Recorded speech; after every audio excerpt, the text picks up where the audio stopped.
This video is going to be full of bloopers, and I'm not taking them out. I swear, the sun hates me.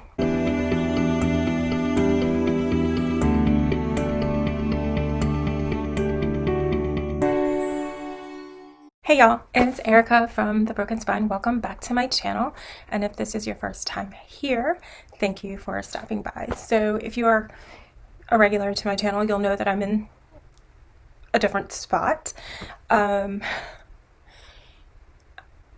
Natural light, the sun, apparently hates me, literally. So I was trying to film this where I normally film, which is my bedroom, and the sun was just not cooperating, and it's a little bit brighter downstairs. So here I am downstairs.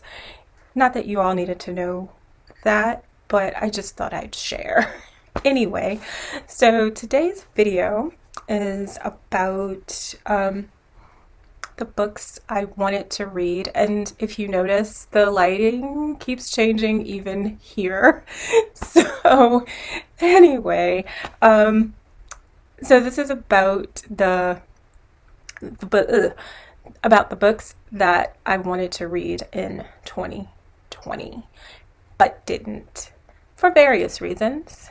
But anyway, so they are here, and I guess I should get them so that it's not so difficult. But anyway, so this, let me get in frame. So this is, or top 10, but I have 13 here, so it's going to be a baker's dozen. So, oh, Lord, is that it? That's it. Okay. All right. So I've got a mixture of books here, and let's just go ahead and get right into it. The first book that I have is Remembrance by Rita Woods, and I saw this first on Jesse's channel, Jesse at Bowties and Books, and they absolutely raved about it. And so when I saw it come into the bookstore, I checked it out, and I read a little bit of it. And when I say I checked it out, we can check out books and read them. So I checked it out, brought it home, read a little bit of it, and I was intrigued. So I thought I would go ahead and buy it. So here it is. What this one is about, Ohio present day, a refugee struggling to rebuild her life in America after the devastating Haitian earthquake is suddenly inexplicably bound to a mysterious old woman who is not at all what she seems. Haiti, 1791, on the brink of revolution. When the slave Abigail is forced from her children to take her mistress to safety, she discovers New Orleans has its own powers, and so does she. 1857 New Orleans, a city of unrest. Following tragedy, house girl Margot is sold just before her 18th birthday and her promised freedom. Desperate, she escapes and chases a whisper, Remembrance. Each woman will face choices. Each will claim her power. So this one I thought was kind of interesting, and it did captivate me. But after I got it home, like so many books, I put down and said that I would come back to, and it is now 2021, and I have yet to come back to it. I do want to. I should make that a goal of 2021. Either way, I'm going to have to start over. So that's the first book. The next book was, and I have a couple of these in here, failed buddy reads. So the next one is Circe by Madeline Miller. And I have to be honest about this. I got the audio of this to like do a hybrid read of it, and it was not like clicking with me. I don't know. Part of me wants to go back and finish it, but the other part is just like, oh, this was such a freaking chore. So I don't know. This one is kind of up in the air. So if anybody has lighting, come on, come on.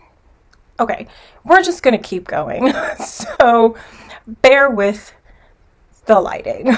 And I have my ring light. So anyway, so I'm not sure if I want to go back to this, but we'll see. I don't know yet. It is not a high priority, but we shall see. The next one that I have is, or was also a failed buddy read, and it's With the Fire on High by Elizabeth Acevedo. I absolutely adored The Poet X. I listened to that one. I read it and then I listened to it, and I loved it the first time when I read it with my eyeballs, and then I fell in love with it when I listened to it. So I'm excited to get back into this. I don't know why I stopped reading this. I mean, it was a failed buddy read, but just in general, I'm not sure why I stopped reading this. Anyway, so I want to get back to it. I don't even know where I stopped, but I'm pretty sure you all have seen this. The cover, the naked cover is just absolutely gorgeous, and if it was just the cover, didn't have a dust jacket, I mean, I would have still bought it just because of the cover. So anyway, the next one that I have, gosh, is Marlon James, Black Leopard Wolf. I've heard differing opinions on this. Some people really like it, some people really don't. And there seems to not be a middle ground for this. Either people hate it or people love it. So I'm interested to see for myself how this is. And I know it's supposed to be, I think, a trilogy, so I guess I should get on it. The next one is The City We Became by N.K. Jemisin, and this was gifted to me by Sarah, who is a viewer and frequent commenter. Thank you, Sarah, and I know I've thanked her already, but I just want to say thank you again. I want to get to this. I really enjoy N.K. Jemisin. I've read I was about to say The City We Became. I have not read The City We Became because it's right here in my hand as one of the books that I wanted to get to for 2020. How Long Till Black Future Month, that collection of short stories, I read that. I also read the 5th season, the first book in the Broken Earth trilogy. Read that earlier in the year, but I need to read the rest of the trilogy. So I'm going to start. I don't know what that was.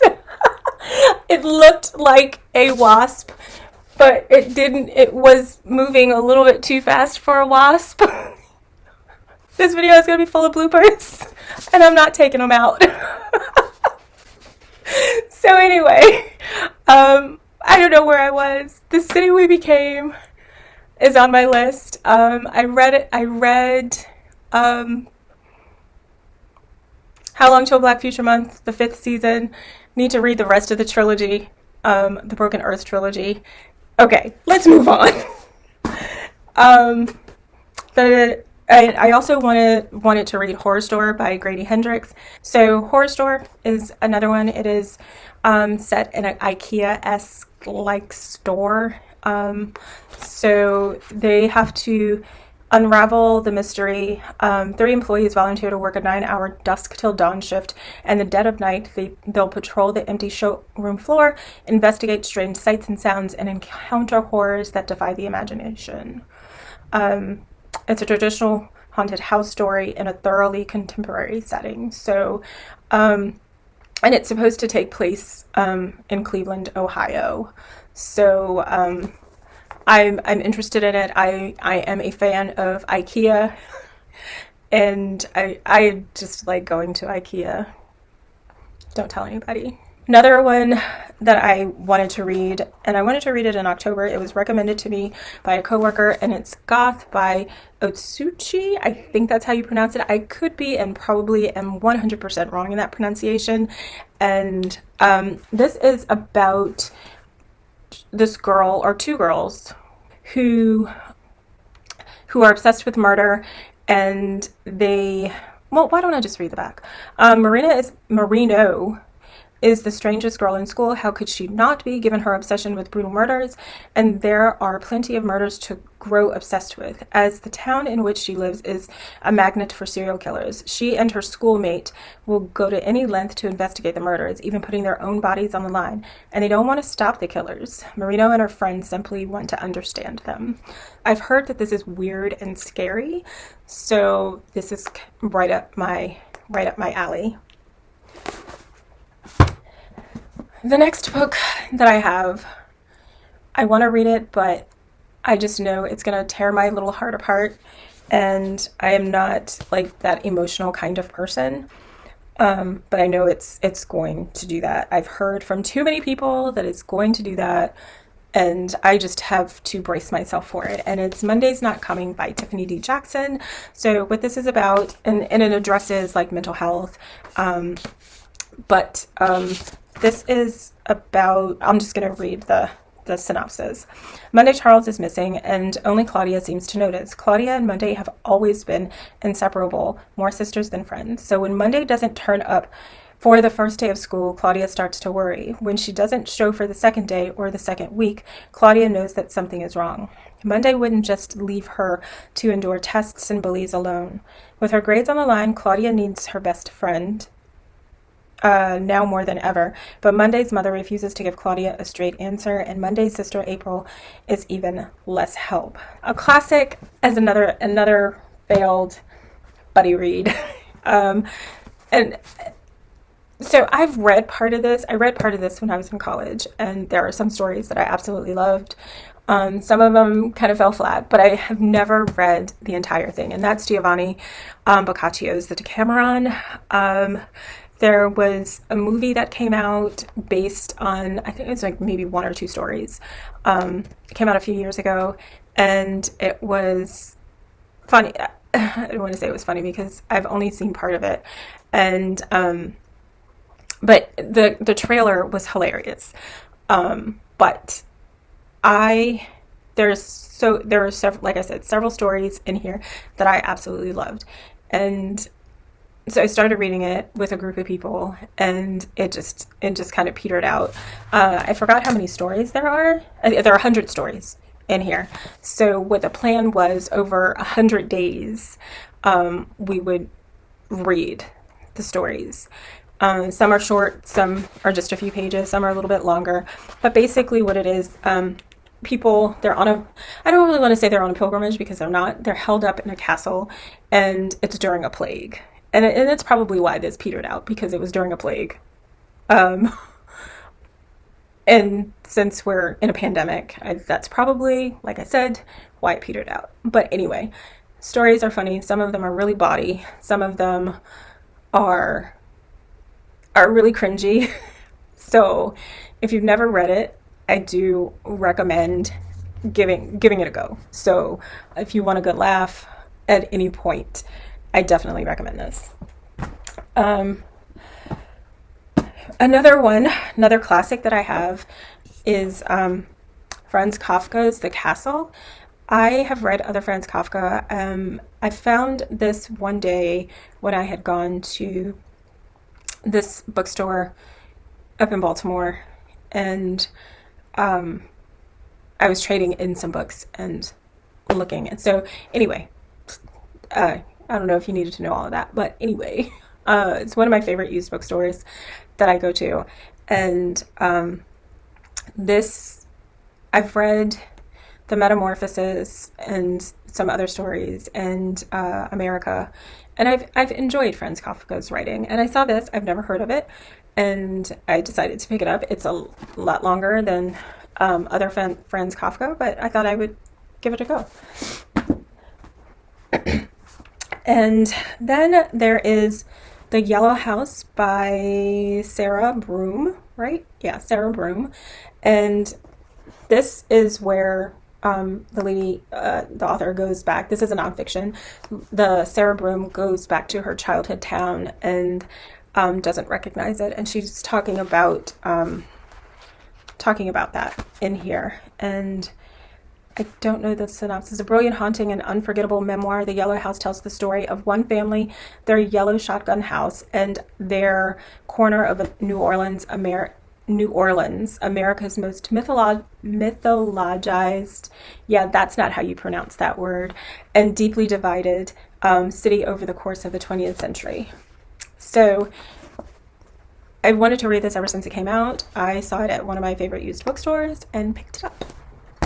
And we're coming down to the last two. Pachinko by Min Jin Lee. From my understanding, it is a family saga, and I do apparently enjoy family sagas because I've read quite a lot of them over the past few years. And finally, James Joyce's Ulysses. So I had to read Finnegan's Wake in college, and I had to read bits of Ulysses as well. And I'm going to tell you, if you have never read Ulysses, I mean, it's not bad. It's not great, but it's confusing as hell.